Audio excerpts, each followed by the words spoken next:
everyone, and welcome to episode 500 of the MTGGoldfish podcast. I'm Seth, probably better known as Saffron Olive, and we have the full crew here this week. Kicking things off with the owner of MTGGoldfish, Richard. How are you this fine Monday, or maybe Tuesday where you are? I don't even know. It's hard to keep track of, but how are you today, Richard? First of all, it's Wednesday over here because we're Oh recording on a yeah, it's not Tuesday Monday. because of You're right. Labor Day. It's always Monday. Yeah. You know, I'm as fresh as you can be for midnight, but unfortunately, I'm not on crim time. I'm on old man time, so I'm like way past my bedtime. Yep, I know the feeling. We got another co-host in Crib. How are you today, Crib? Good morning. I'm excited about the topics we're talking about today. Mostly Duskmourn, because this set it's probably my most anticipated set of the whole year. Yeah, the set. I mean, well, we're going to talk a lot about Duskmourn. That's actually the big topic of the set. It's going to be interesting. I'm curious because Krim loves horror and horror movies. Richard kind of doesn't really like horror movies. I also do like horror movies, but I think we'll have some interesting takes on this. So that's the plan for today. We're talking Duskmourn, the new mechanics, the new spoilers, maybe some new promos, but pretty much all Duskmourn, I think, for this cast. Before we get into it, a quick reminder that today's show is brought to you by Card Conduit, and Card Conduit's the easiest way to sell your Magic cards. If you ever get tired of the hassles of buy listing, you can skip them with Card Conduit. You can use your curated service, resending as many cards as you want with a buy list value of $1 or more, and pay just a 5% service fee. And if you want to do a bit of work, you can use the sorted service where you list and sort your cards in advance and pay just a 2% fee. Either way, you're going to get a detailed report with the results and a fast payment once your order is processed. And you can even get another 10% off by heading over to cardconduit.com/MTGGoldfish. Card Conduit, it's the easiest way to sell your Magic cards. So thank you to Card Conduit for supporting the show. And let's talk some Magic, and let's talk specifically some Duskmourn. So before we get into the cards, we're a couple of days into spoiler season, but we got quite a few cards because we had the big PAX Wex preview stream on Saturday, so we got a lot to talk about. But I am curious, just gut reactions. We're coming off Bloomborough, which is like the cutest Magic set of all time. Duskmourn, a little bit different than that. What is your initial reactions now that we've seen a chunk of this set? A lot of this is still pretty damn cute. I mean, like, are you kidding me? It's like, you ever just like see Freddy Krueger and you're like, yo, that's adorable. It's okay, possible, man. Hey, if Freddy Krueger is your definition of cute, yes, then this is a very cute set. I mean, it is. The art, I think, is really, really good. Also has some really like just creepy, weird art, which I kind of like. But Richard, what's your initial reaction to this set? I was telling you, Seth, before this that I think Duskmourn is going to be the worst selling standard set of like the modern era because it's basically reverse Bloomborough. So why do people like Bloomborough? It's like cute, cuddly animals. It's like, you know, you're scrolling Reddit, you see like, you know, toddlers doing dumb things. You see like kittens, you know, rolling around. You see puppies. You know, everyone loves that stuff, right? This is the exact opposite. This is like nightmare-inducing, like terror, horror, gruesome. You don't want to see this. It just makes you feel bad. It makes you like scared, untight, anxious, whatever, right? I know Krim loves this stuff, but man, some of this art, man, I'm just like, I don't want to look at this. I'm gonna go back looking at some like One Piece pictures. You know, I'm like, this is not giving me good vibes. So, you know, I'm gonna power through it. I'm a professional.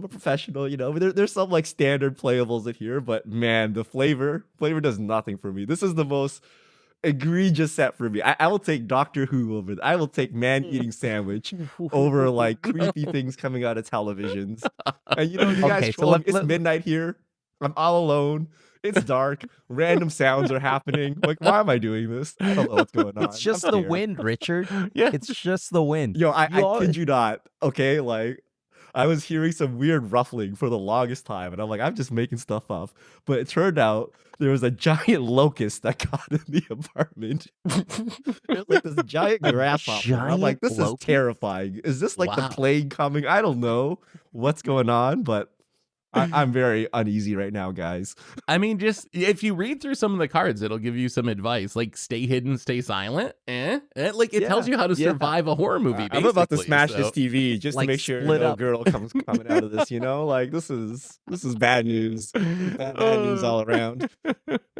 Well, yes, it is. It is a very creepy set. I will say, like maybe it'll I don't know how well it'll sell. It is jarring coming off Bloomburrow just because it's so different in the other direction. But it seems like if you're going to do a horror set, Halloween time is probably like the perfect time to do it when people are thinking about like creepy stuff in Halloween. So I think I'm higher on it than Richard is. I'm not expecting it. Like, I'm not expecting it to do as well as Bloomburrow because Bloomburrow was just like everyone loved Bloomburrow. So it's going to be hard to match up to that. But I also think it's unlikely to be like the worst set of the modern era or whatever. You didn't like Bloomburrow, Krim? I think Bloomburrow as a set full of cards that are playable and like powerful, yes. I like in that sense. But thematically, I didn't read Redwall. I read Goosebumps. I read, Animorphs. I read all that stuff. I read, Goosebumps, okay? Dude, they literally got the artist that worked on Goosebumps to do a Cryptgas, a Dam, and an Exhume. Like this is really? This is I didn't even know that. like wow. This is the set for me, right? Because don't get me wrong, I think the set Bloomburrow was a really powerful set, but like I think thematically, it just This, however, is what I've been waiting for all year long. And most importantly, the main thing I had to figure out for myself, which I am now comfortably at ease with, is this going to just be Innistrad 4? Like, was this going to be Innistrad 4? Like, was it just going to be, like, vampires, werewolves, all again? And they really nailed it out of the park with this one. They got a lot right here. From the creepy horror mansion vibe, the narrow hallways like in Ley Line of Hope. Visually, everything about this, all the nightmares that Richard's talking about. Like, these are the things that are keeping me up at night, but not because they're terrifying, but because they are so sick. Like, all the fears, like fear of missing out. FOMO is now a card, literally. Like, oh, dude. Everything about this set looks so good. And I mean, like, there's like cool mechanics that play well into the theme of this, or like just this whole world. And Volgavoth or whatever, a giant, some of the most beautiful art I've actually ever seen. Like, there is some phenomenal art that is like haunting and cool. There's some campy ones. Like, dude, this set is so far everything that I've wanted it to be, and then more. Well, anyway, let's get into the cards. We've heard people's opinions. Krim loves it. Richard's skeptical. I guess I'm in the middle, probably leaning more on the Krim side. But let's talk about some new cards and some of the new mechanics from this set. Richard, take it away. All right. I got to tell you guys, because I'm so scared of this set, I haven't looked at the cards. So I may not know some of these mechanics. You're going to have to help guide me through. We're going to start with the room mechanic, okay? These cards appear to be split cards. We're doing Doll Maker's Shop / Porcelain Gallery. All right. So, you may cast either half. The door unlocks on the battlefield, or that door unlocks on the battlefield. As a sorcery, you may pay the mana cost of a locked door to unlock it. Okay, so Doll Maker's Shop, 1 and a white. Whenever one or more non-toy creatures you control attack a player, create a 1/1 white toy artifact creature token. And then Porcelain Gallery is 4 white, so 6 mana. Creatures you control have base power and toughness, each equal to the number of creatures you control. So this is like flashback or something. Like you play one half of the card and then you can play the other half at sorcery speed. Is that how I'm understanding the room mechanic? No. No? So look at this more like a level up, right? You can open up the door. Example, I pay 2 mana, I play Doll Maker's Shop. Then okay, cool. I get that part of the door is unlocked. And then 6 mana at a later point, I can then, like, while it's on the board, because it is an enchantment, it unlocks the other room. I could also go the other way. I could go 6 mana. But you can do the other direction too, right? Yeah. But if you reanimate this thing, neither door is open. I mean, it's... so if you blink it or reanimate it, neither door is open. You have to cast it. And how are you supposed to know which door is open? Is there like a door counter or something that we have to place on this? Like, what do we... No. How does it even work? I'm gonna bring a little Lego door, and I'm gonna cover up. Now my dice box is gonna have a Lego door. I mean, so these cards, I think the easiest way to conceptualize them is kind of like class enchantments, I think, is the closest thing we've seen, where you cast it and you get one side of it, and then you pay an additional amount of mana and you get another ability. The big difference is they kind of work like split cards in your hand. So you can cast Dollmaker Shop or you can cast Porcelain Gallery. I think the intuitive way to play it is like early in the game, you play Dollmaker Shop, hopefully make some tokens, and then later you're able to like pay and buff all your team, kind of like a weird coat of arms style effect. Although maybe there'll be games where you like have a pretty good board going and you don't want your opponent to know you have Porcelain Gallery, so you like hold off on playing a shop and try to like play Porcelain Gallery like an overrun almost. So I think it's a powerful mechanic, right? It's 2 cards in one, and we've seen again and again and again any mechanic where you're having multiple cards, like this is literally having 2 cards in your hand instead of just 1 card in your hand. All those mechanics tend to be powerful. What do you think of this card in specific? Like, is this card good? Like, I've been going back and forth on it. Like, how strong is this card? I think that this is gonna play nice. That 2 mana enchantment spot, the Dollmaker Shop, whenever 1 or more non-toy creatures you control attack, player create a 1/1 white toy artifact. I think that's gonna happen more often than not.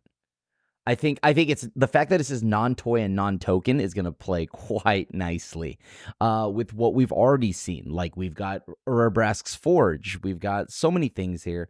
As you know, like, the tokens package is just getting better with Caretaker's Talent as well. I really like this. And then just the upside of at a later point, a 6 mana door unlocking. That one is going to power up now every single thing you've got. And I think this is going to play nice. This card is sweet. So you'd play this in like the token control deck? Oh, sorry. Okay. Like, you think it would work in those shells, like the Caretaker's Talent shells that we've seen so far? Like, my only worry with those decks is they don't play that many creatures, right? So you need to find like your Forge, or I guess Fountain Port, I guess, can turn it on.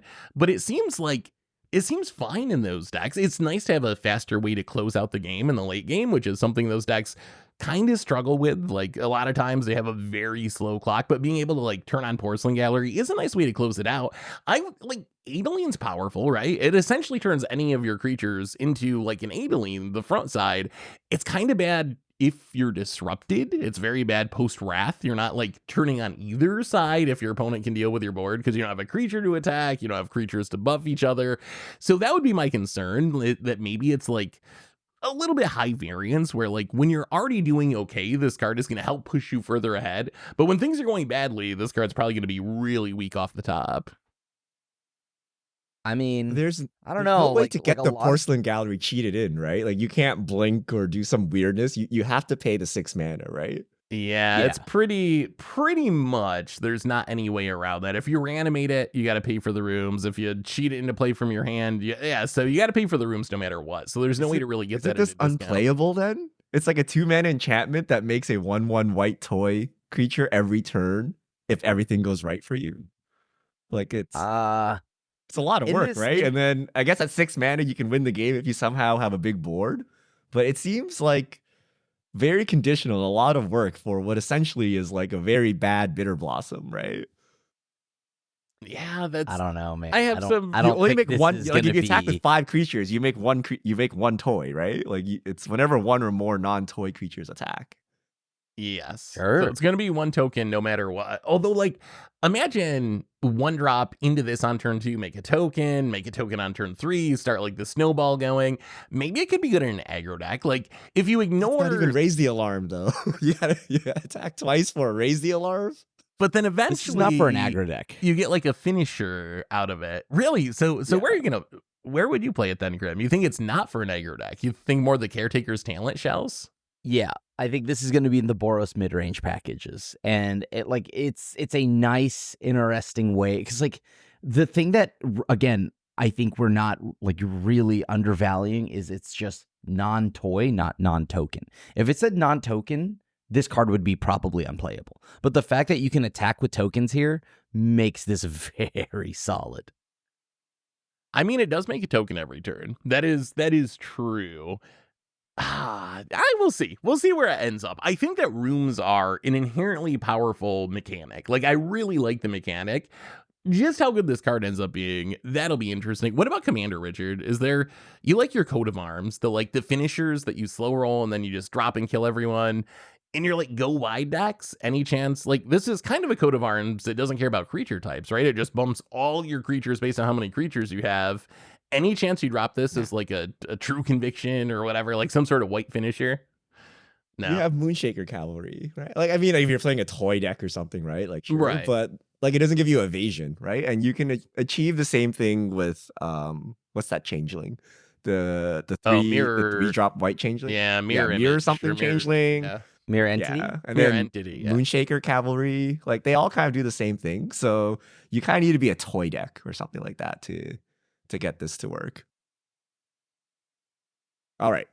Next mechanic. Manifest Dread. Okay, this comes on Hauntwood's Shrieker, which is a green mythic. It's 1 green, 3/3. It's a beast mutant. When it attacks, Manifest Dread. And that is, look at the top 2 cards of your library. Put one on the battlefield face down as a 2/2 creature, and the other into your graveyard. Turn it face up anytime for its mana cost if it's a creature card. And then its ability is 1 in a green, reveal target face down permanent. If it's a creature card, you may turn it face up. They made Mega Manifest. Insane, but the Manifest Dread, like what? We're out of mechanics already? Like what? You know what? Do you know what? This is just look at 2 cards and manifest, okay? Like this, I don't know about this. you know what set I started like every set I've either the one I started with or the ones I'm in love with have all had face down cards. Really? I loved Onslaught. I loved Cons. Right? What about what about Murders at Karlov Manor? Murders at Karlov Manor? That set actually, okay, that one might be the outlier, but the thing here is that's for different reasons. I did like Disguise. I did like the ward mechanic, like on the face down cards. But yeah, so face down is back. And I'm hyped for that. That is cool. Now you get a Manifest Dread, which allows you to look at the top 2 cards. You get to, for those that watch Yu-Gi-Oh, you know what this is. It's the Magical Hats card. We get, now every Magic card has a Magical Hats attached to it. That card's sick.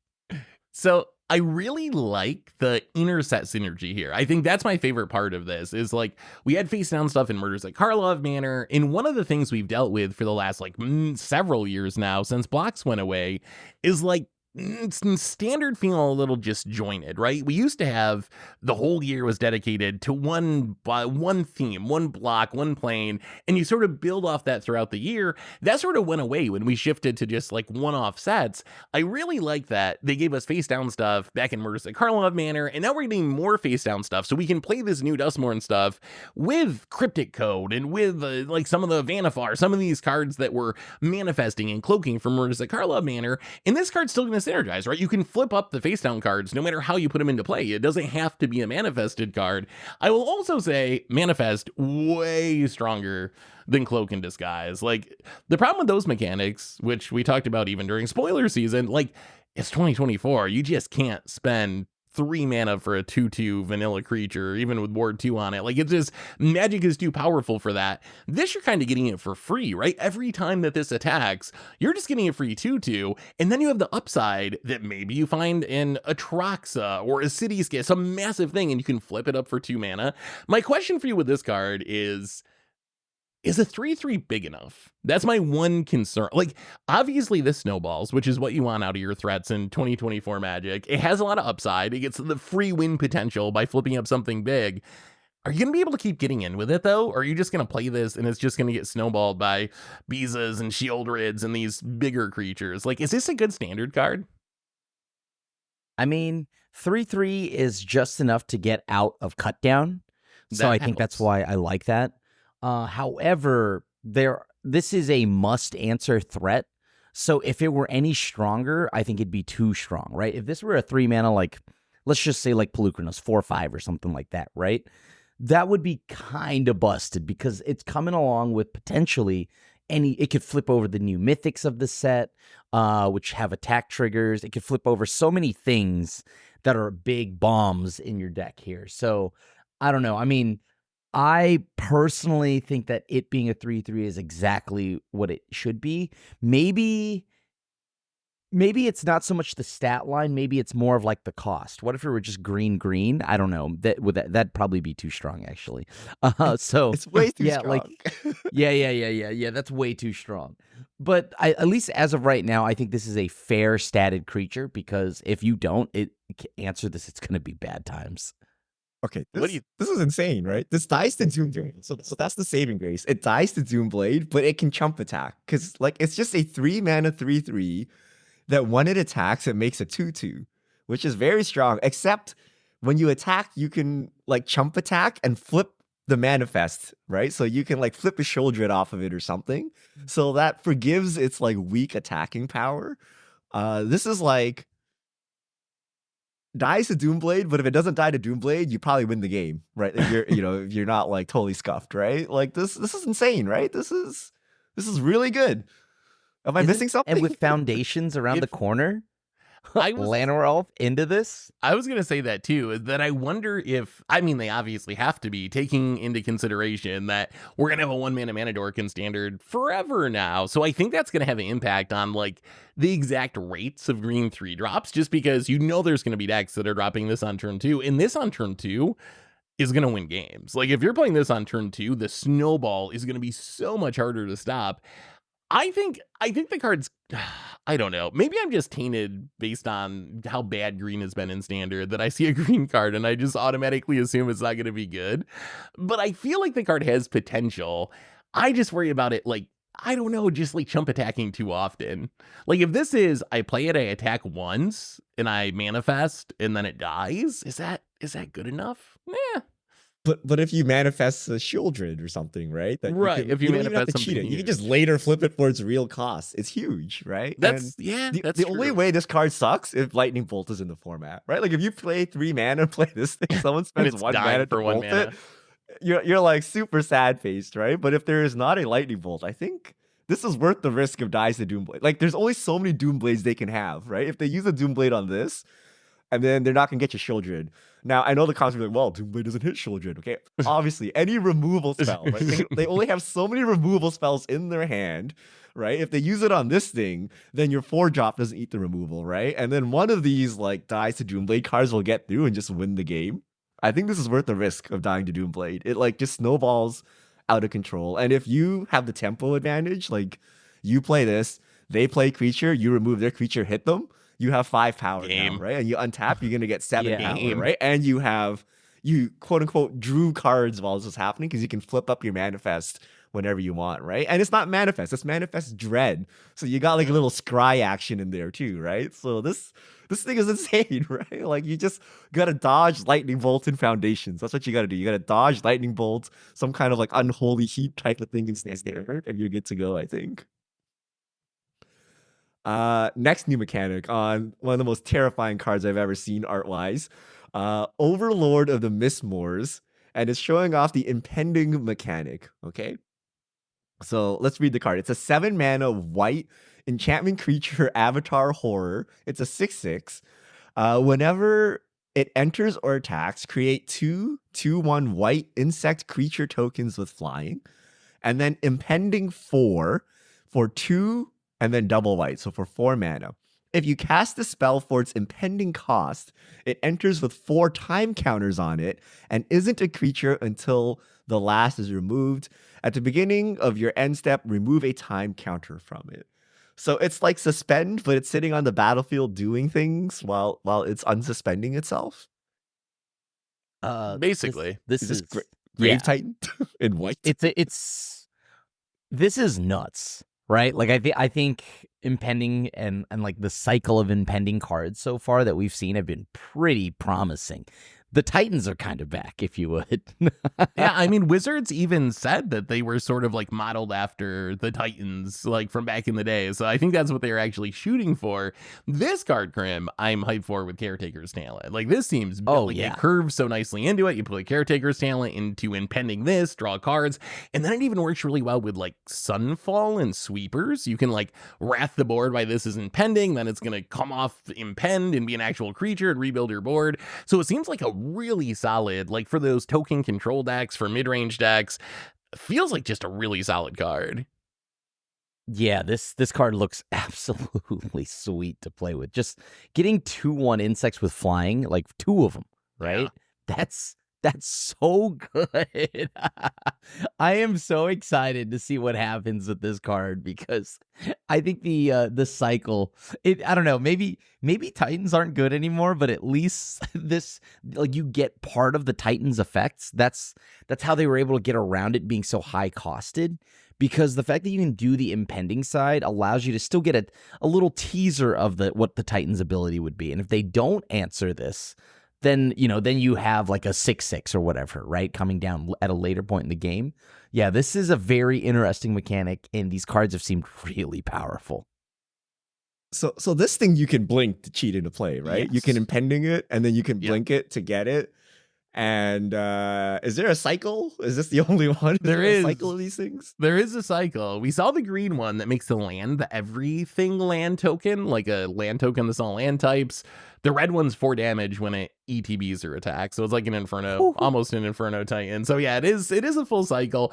Another thing worth mentioning about this is it is a 7-mana enchantment, even if you impending it, which might have ramifications with like Enigmatic Incarnation. We've seen some decks that are like Leyline Binding is a 6-mana enchantment, but really it's 1 mana. Then I sack it and get an Atraxa. So I think there's going to be some of those shenanigans with this too, where it's a 7-mana permanent that you can play for 4 mana. I hate this card. So Really, if you were worried about, it's so strong. Like it's so strong, and it reminds me of the like the Euro problem, right? Like if you're full of late game cards, your punishment is you die early, right? Like in the early game, you can't establish a good board, you can't do anything, and you die, and like that's the risk of running late game cards. This fixes all of that, right? For 4 mana, you make like 2 blockers. It's a respectable rate. Like it's not like a terrible rate. They're flying blockers. And then late game, you get your bomb, right? So it fixes your early game while giving you strong late game. And like Bloomborough, we're like, well, that looks kind of shady. You need synergies or whatever. This is just a straight up good card, like in all contexts. So I feel Duskmourn is power creeping standard. We're gonna see a lot of Duskmourn being played, and I think this will be cool at first. But just like the Titans were cool at first in standard, you're like after a while, you're like, okay, everyone's just playing Titans now. Maybe not Frost Titan, a little scuffed, but even Frost Titan still held its weight. Frost Titan was tier, dude. Frost Titan was tier, baby. It shut down the other Titans. You could shut down your opponent's Titans. Prime and Infernal Titan were the good ones, right? They had to pay 4 for a Doomblade. Like, I don't know, man. Like, okay, this is so strong. And then it works so well with like with control decks, right? You play this, and then you do the sweeper, and then you have your finisher, like all like, nicely packaged. So I think this can be really strong, and maybe overly annoyingly strong, especially if you can blink it too. Like, yeah, and there are sauce to this. There are some cheap cards that are white that can actually blink this. So you can play it at 4 and then blink it up. What do you think of the proliferation of the Titan formatting, which is something we've seen in like the last year or so? Like abilities triggering when a creature enters or attacks used to be a pretty rare thing. Like most of the time it was one or the other, with the Titans being like the big notable exception. Now it seems like a lot of cards have that same formatting. You think it's a positive or a negative? I mean, good as guy of right Wizards now, making sure it's game's end, right? Yeah. You play this, gain advantage. If your opponent doesn't remove it immediately, they're dead because you gain more advantage every single turn. I'm liking that there's like attacks triggers, right? That's pretty solid. It makes it so that now a lot of the threats, well, they all are powerful, but they've done a good job balancing it in a way where it hasn't felt too busted, where everything's attacking. Like it's like exile, like Trespasser, right? Exile a card from opponent's yard. Yeah. Stuff like that. I didn't think it was busted. It was just powerful. And I kind of like that. They towed the line with it so far. I mean, just attack triggers are not that strong anymore, right? Like whenever you see something that like, oh, I have to actually attack with this, you're like, it's a lot of work. I actually have to like untap with this. So I think it gets around that issue. But yeah, this card, it's great. It's more of the proliferation of enters combined with attacks, like you had mentioned. Like usually things back then, if it had to attack, it was unplayable. Yeah. Right. Like it's unplayable. And yeah, I talked about this, I think briefly on my stream, but I'm actually going to go ahead and say it here, and I think that Duskmourn might be the most powerful set in Standard. Wow.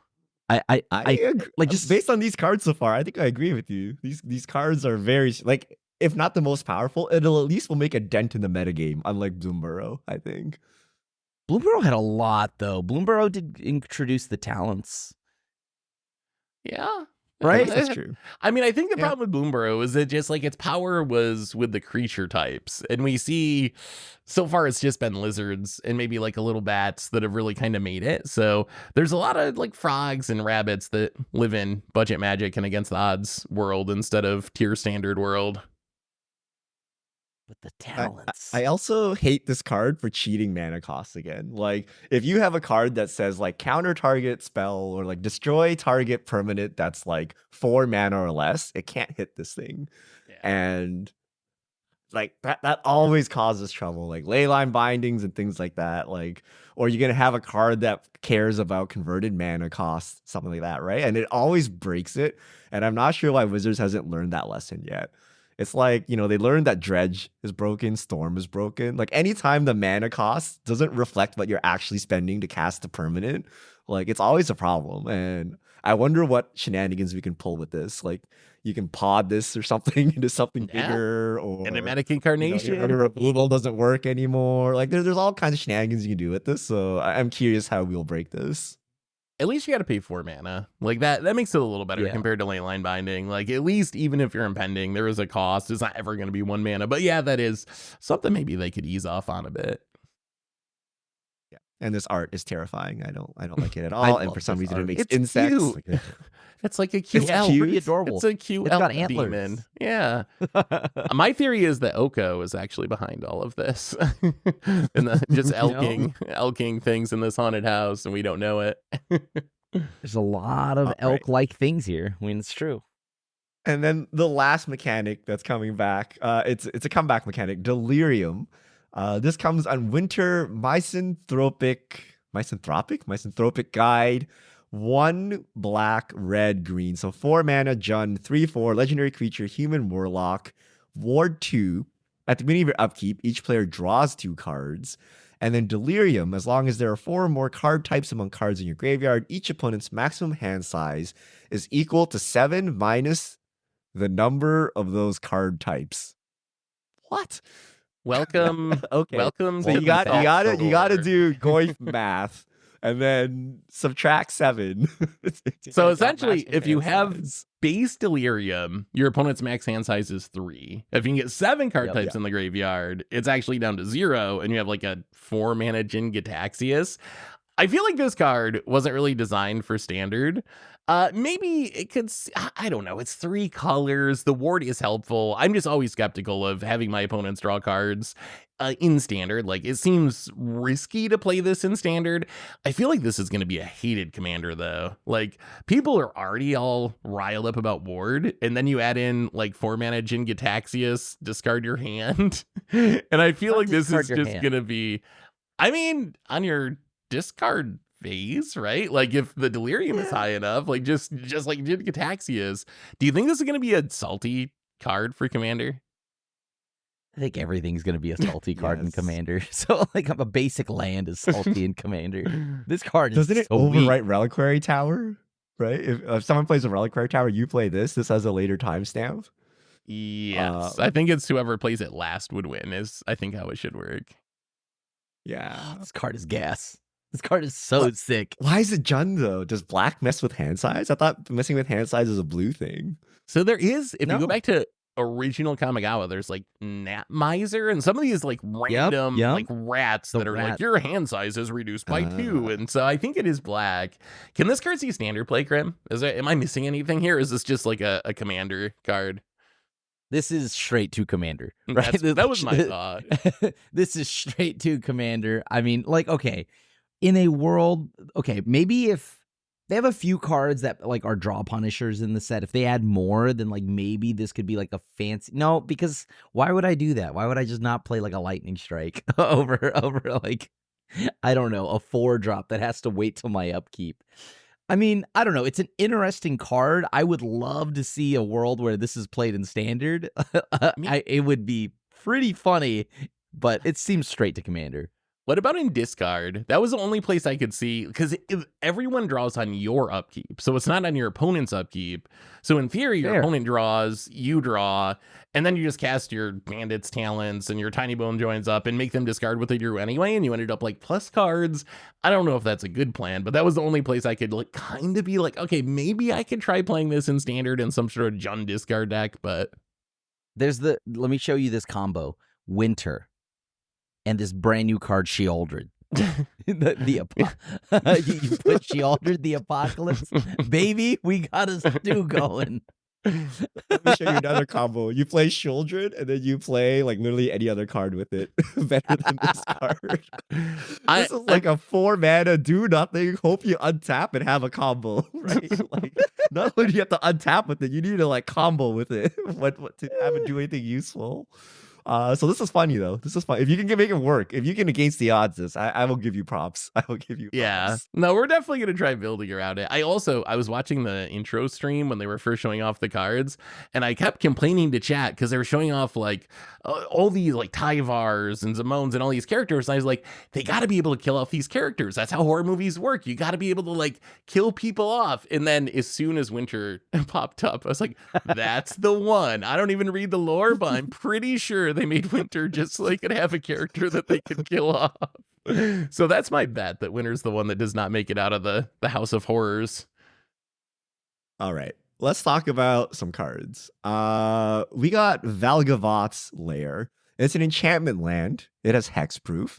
It ETB's tapped, and as it enters, she's a color. Tap it to add 1 mana of the chosen color.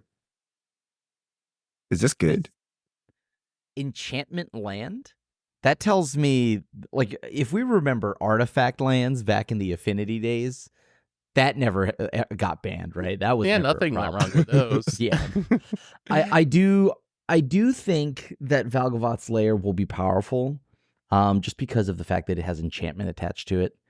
I think any of these kind of lands that have enchantment attached to it's just going to be something that you've got to keep an eye on, at the very least. I mean, we've never really had a real enchantment land. I know we have Urza Saga, which is technically sort of an enchantment that is a land, but it doesn't really play like a land. I think it's really, we never had one in Standard for sure. I think there are synergies for it. You're not going to play this in most decks. It's got drawbacks. It only makes 1 color. It comes into play tapped. It's tapped. So there are like issues that would keep you from playing this in just any deck, but we have a constellation mechanic coming back to Standard in Eerie. So this is a land that like triggers constellation, anything that cares about an enchantment entering the battlefield. Really good with like Sanctum Weavers or Sarah Sanctums, where it's a land that's like doubling up your mana essentially if you have stuff that makes mana based on the number of enchantments you control. And I think the other sneaky use of this is Delirium. This actually gets, for Standard, 2 tricky card types in the graveyard, where this is an enchantment in a land, which are 2 of the tougher card types to like get in the graveyard a lot of times in Standard. So I think it has uses in certain decks, but I don't think it's artifact lands in Mirrored and Busted. I don't think it's that good, but I do think it has implications. Yeah, I don't think it's that busted either, but it is something that's just concerning, right? Because when it's attached to a land, and that land also has hexproof. Yeah, look, lands that have hexproof, they scare me a little bit, right? What's another one? Lotus Field, right? That's never you've never heard me. You can still sacrifice an enchantment. You still take get your hit poison.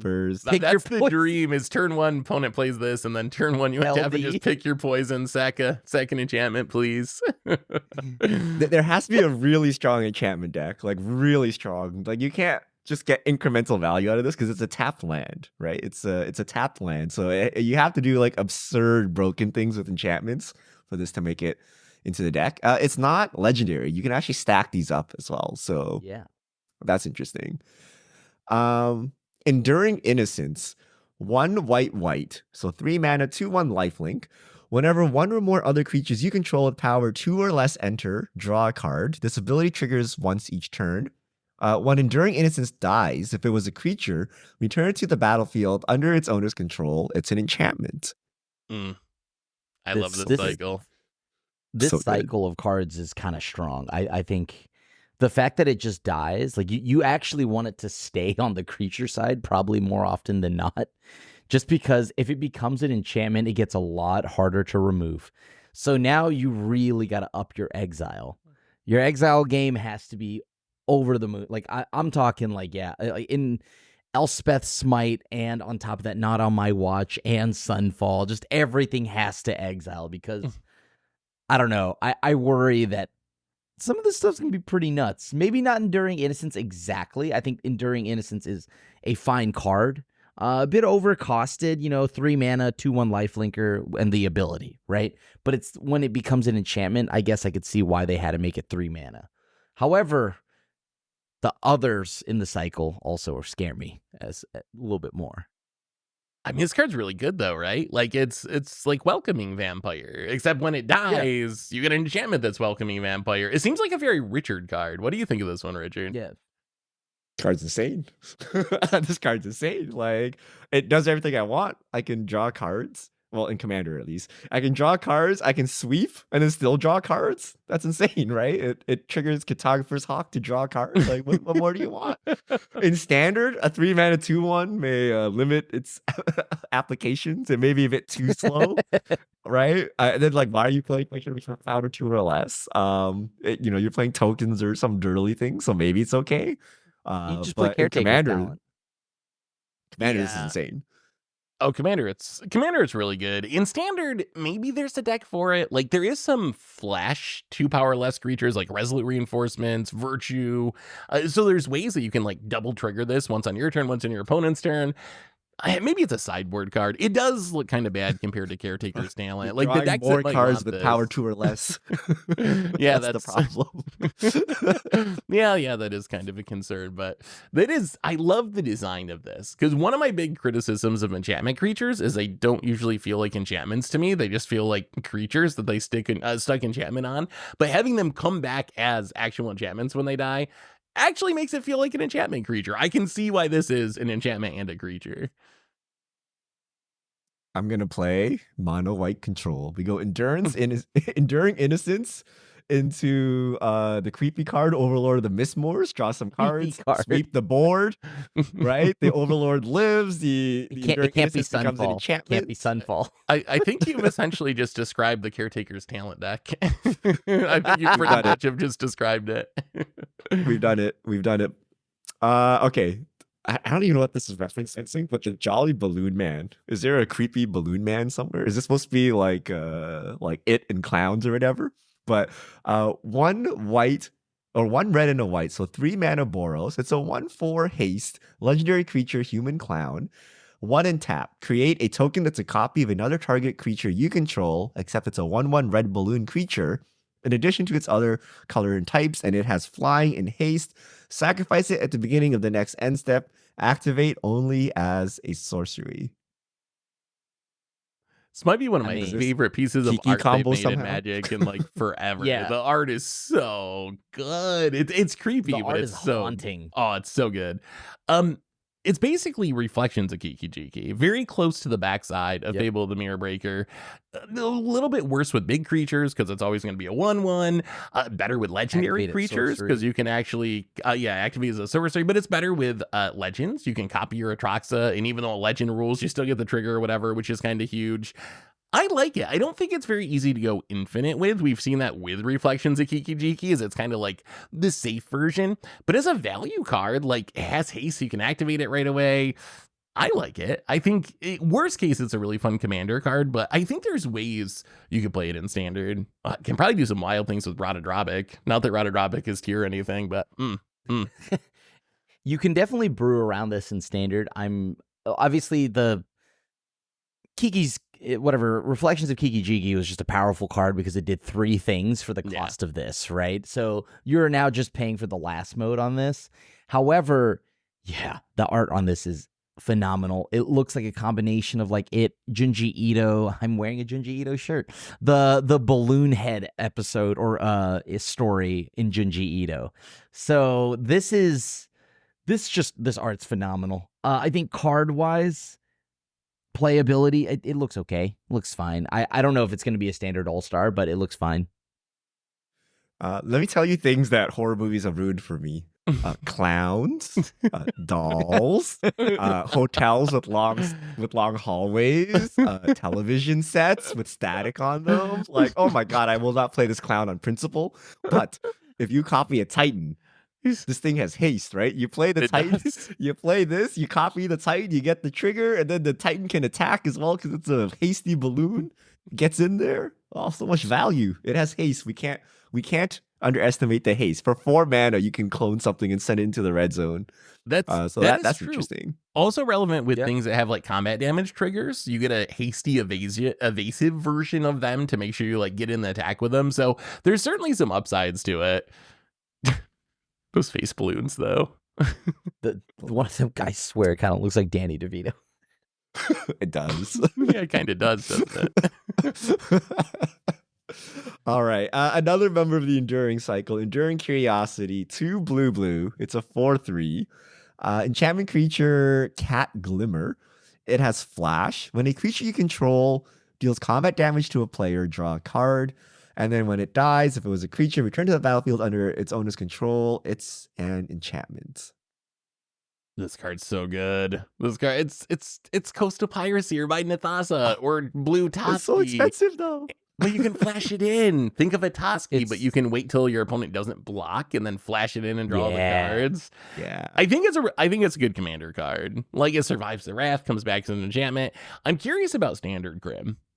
So we've seen Gix at 1 mana less kind of be a staple, or at least to see a lot of play in standard in Gix decks. This is 1 more mana. For sure. But you get the upside of Flash, so which is an upside. You get the upside of it coming back once it dies. You don't got to take any damage to draw the cards. Can this see play like Gix in standard, or is 4 mana just too much, you think? 4 mana is an interesting spot. The Flash offsets the 4 mana a little bit. The problem is it's still 4 mana hold up. Another issue I could foresee is just what deck wants this. Yeah.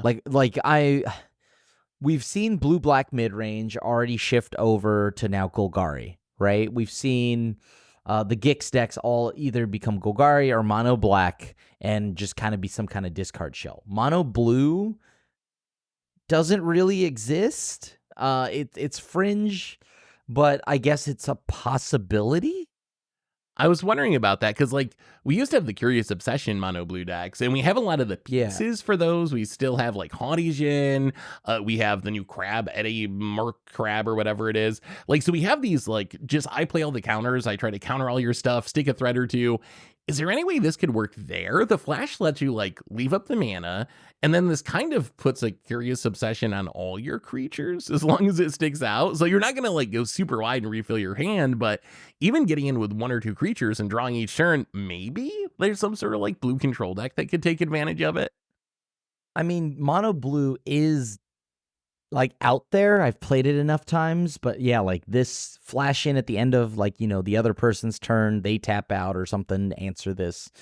Yeah, you just play Howdy Djinn or something like that. It could be in that shell, but that's the only other place I can see right now.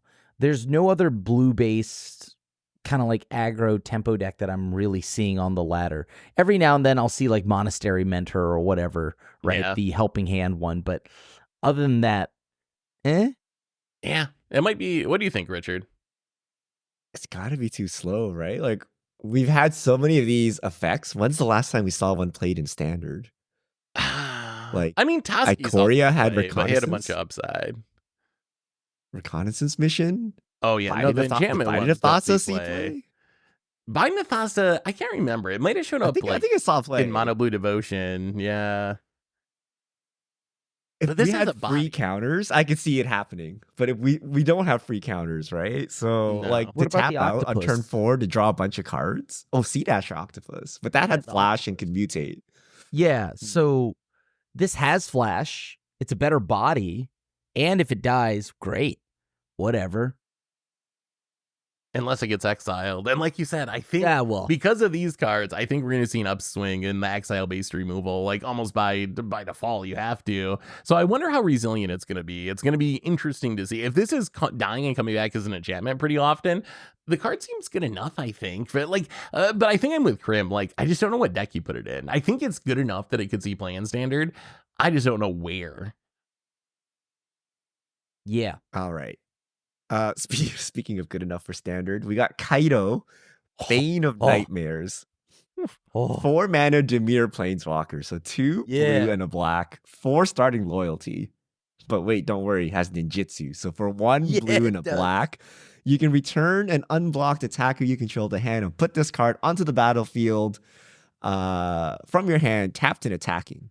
But wait, how? It's a planeswalker. Because during your turn, as long as Kaido has 1 or more loyalty counters on him, he's a 3/4 ninja creature and has hexproof. That's the static ability.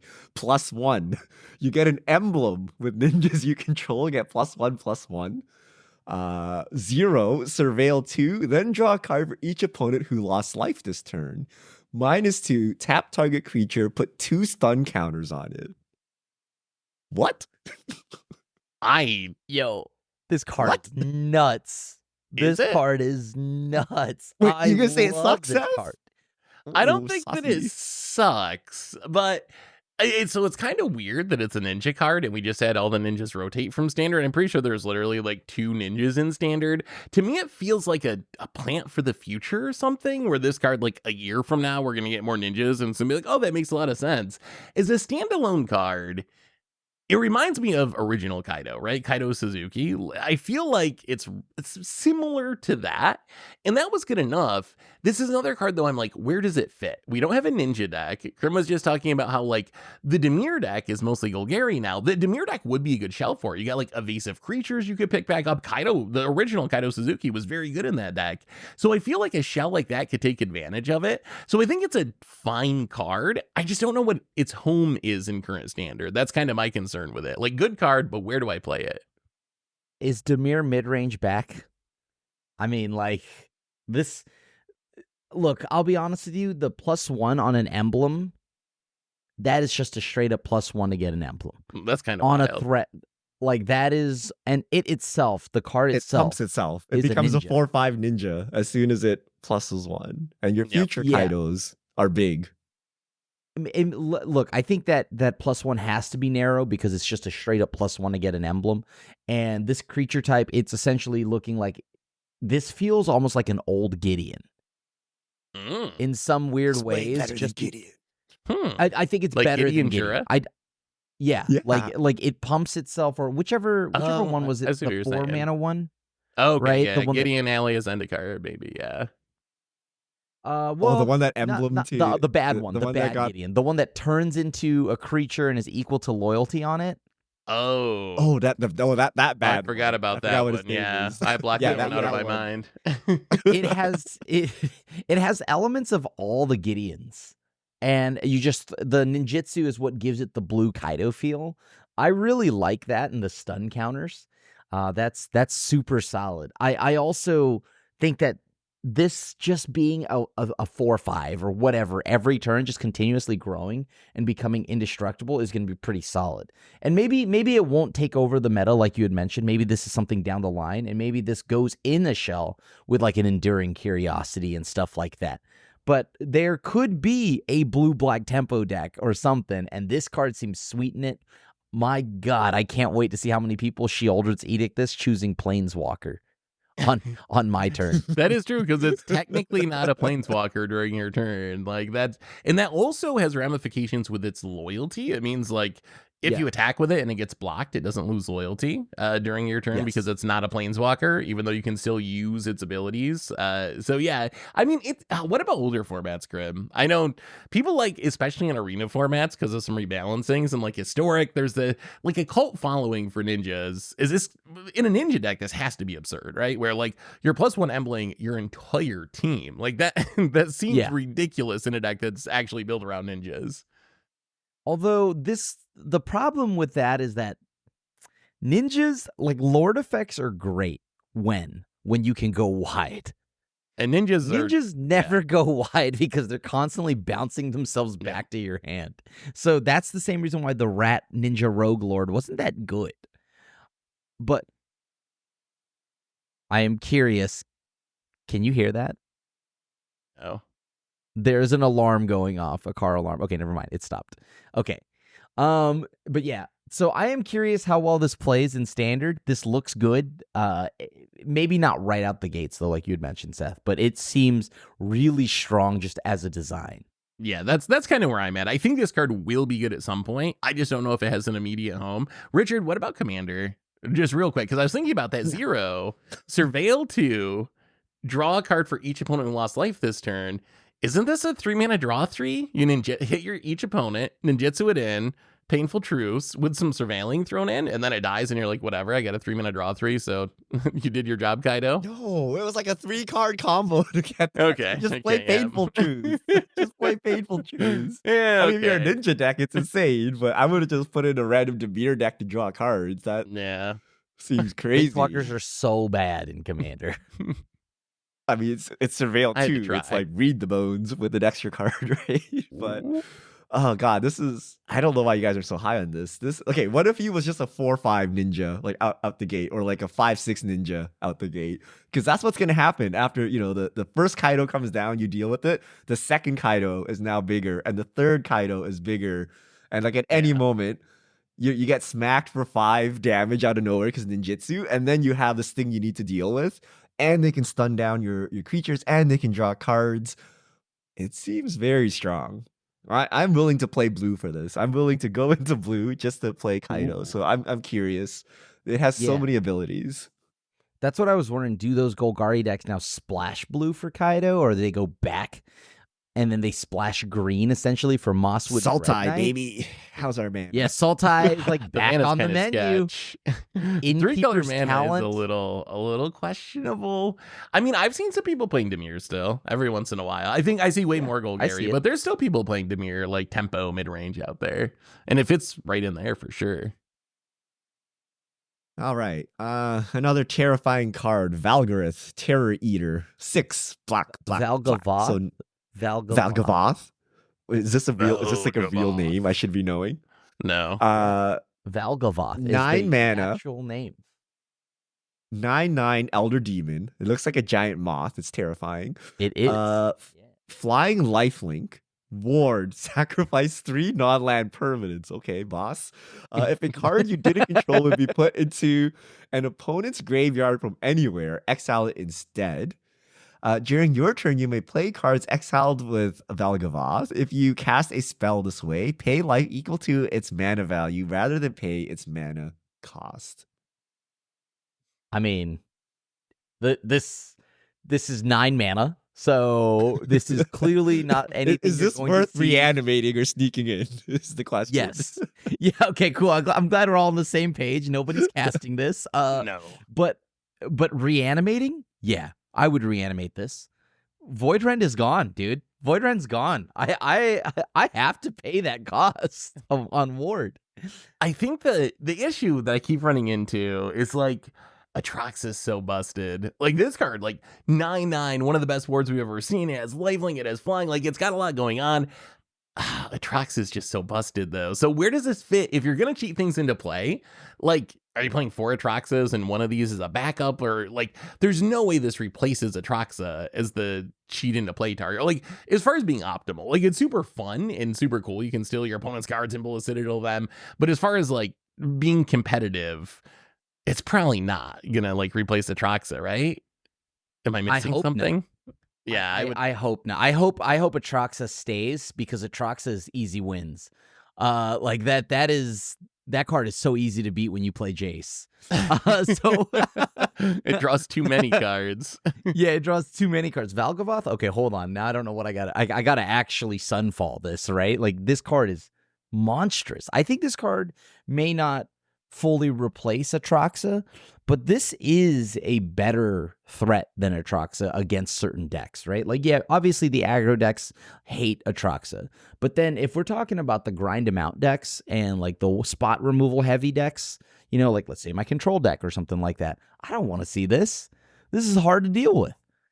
I think that's a really good point, because like the token decks and the aggro decks kind of don't care that much about this ward, because they're going to have random like maps or clues or 1/1s, and they're just like, whatever, I'll sack some jank and kill it. If you're playing Golgari though, or control deck, and you have to sack 3 real non-land permanents, even if you kill this, you're probably losing. You kind of annihilated yourself. If you have to like sack your whatever Innkeeper's Talent and your Gliss and your Deep Cavern Bat just to get this off the battlefield. So the body is like super legit in some matchups.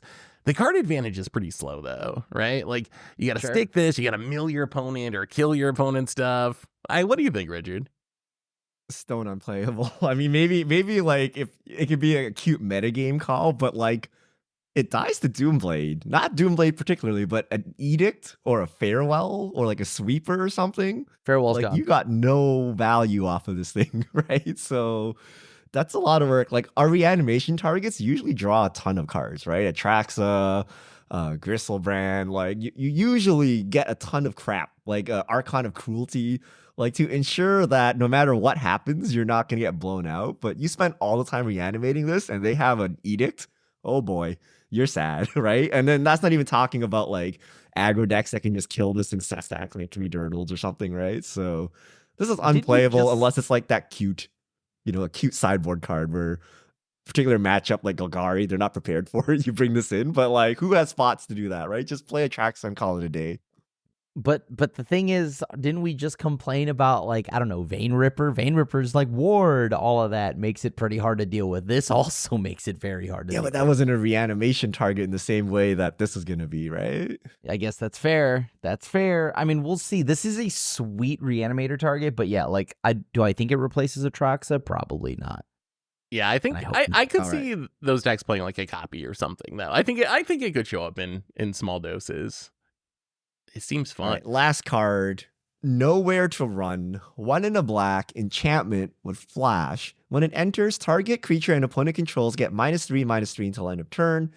Creatures your opponent's control can be the target of spells and abilities as though they didn't have hexproof. Ward abilities of those creatures don't trigger. Speaking of which, Nowhere to Run. Can I say Void Rend is gone? Well, my friends, this is Void Rend's, little brother. But still very solid because this is an enchantment with flash, right? So it's going to sit on the board the whole time. And with mono red being so prominent with like all the mice that deal damage or whatever, the shrimp cockapony card. I don't remember what it's called, but the goblin that sacks itself when it hits that deals damage equal to. Oh yeah, cacophony. I don't know where I got shrimp cockapony, but point is, I can give that creature now -3/-3, and that creature's power is going to be lower, right? Which is huge. This is huge. So this means the damage doesn't hit me as much, if any. And then on top of that, any future things having ward or hexproof, that all gets shut off permanently. I think this is going to be one of the key removal spells. And before, I'd always question, oh, I'm in blue-white control. I think blue-white has a lot of good stuff. But what was the purpose of black? At the time, it was just cut down. So now you've got Nowhere to Run, cut down. The cheap removal in black is looking really good. I'm curious how good this card is. So do you think this is just like a 4 of main deck style card, Krim? So I think its floor is probably a good sideboard card where if you're up against a hexproof or a ward threat, you can bring it in. Do you think -3/-3 is enough to play some number in the main? Or I guess maybe a better question is, how good is this in best of 1? Because you play a lot of best of 1. Is this just like a 4 of main deck card? Because you don't even really have a sideboard there. I play a lot of both recently, and I think in both, they're good. Best of 1, obviously, right? Let's just go with that because you can assume that, removal, right? It's going to be good in a very aggro meta. But in best of 3, same deal, right? This is just going to have a lot of applications, right? Let's say now Kaido pops off, right? Kaido is a prominent thing. Well, Kaido can't have hexproof. So, because he will be a creature, there's a lot of things where if not immediately, at some point, this card will have to be one of the best removal spells just because of that second line of text. And -3/-3, we've seen Virtue of Persistence be annoying, be super annoying. And yeah, it is a win con at a later point, but this has flash. So this is actually even better. I never really cared about the back half of the Virtue. I cared about the removal side more than anything. So this to me is just that, but better. And I think this is going to be one of the, my God, I think this is going to be one of the best cards, right? We just talked about, what is it? Hauntwood Shrieker, the 3-drop 3/3 green card. Right here, this gets picked off by that. This card picks off an absurd amount of cards. But the cost though is you're giving up like Go for the Throat or something, right? You're giving up something that is not conditioned by only killing 3 toughness creatures. So like I think it's going to be interesting to see what the mix is, because you have like Go for the Throat, you have this, you have Cut Down.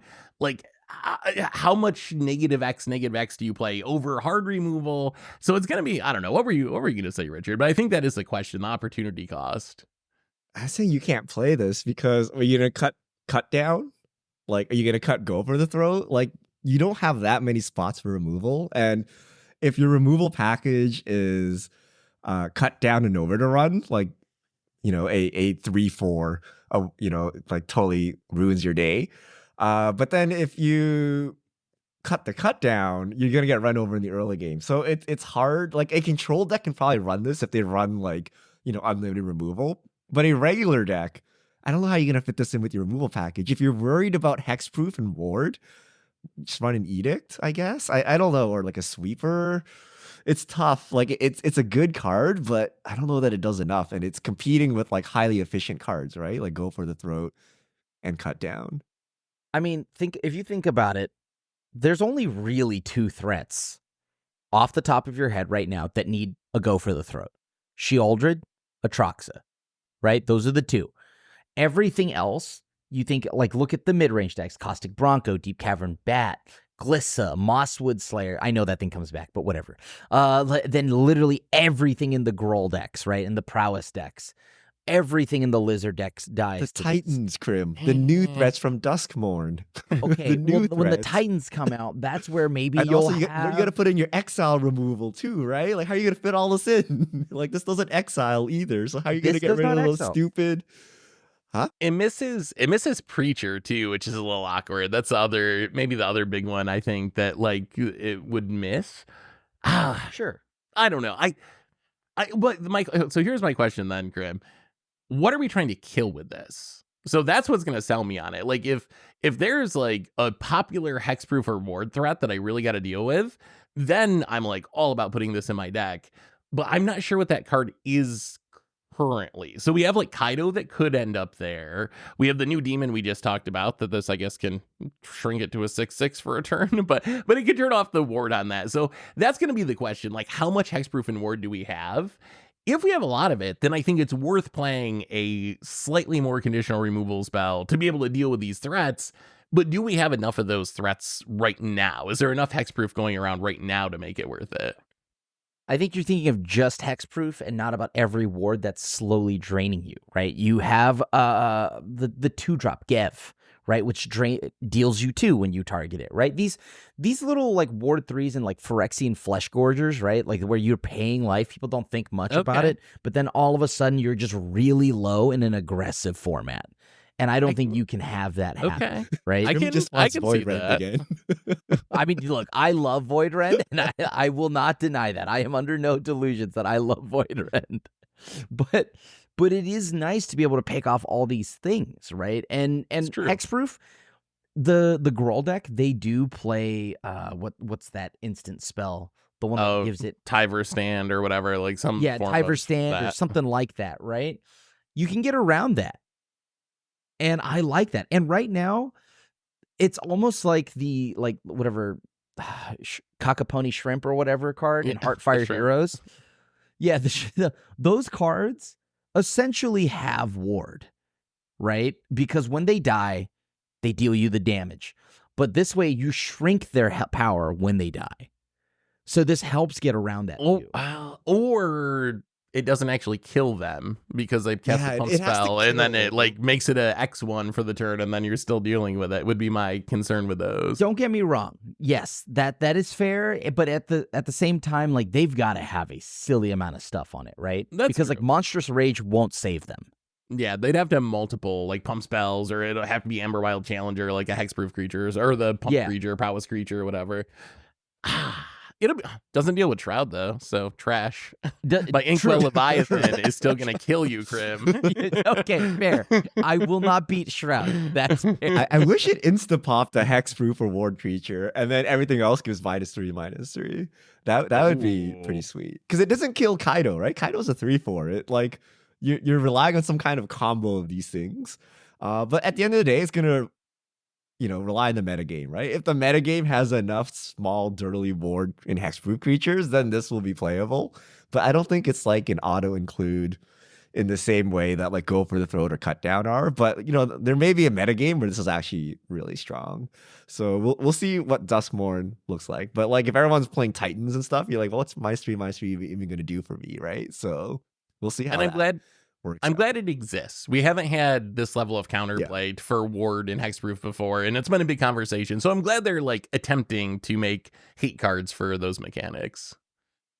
And then Wizards brings back Shroud because we got around Ward and Hexproof. And that was annoying. We're so back like, where we started. Yeah. Love that.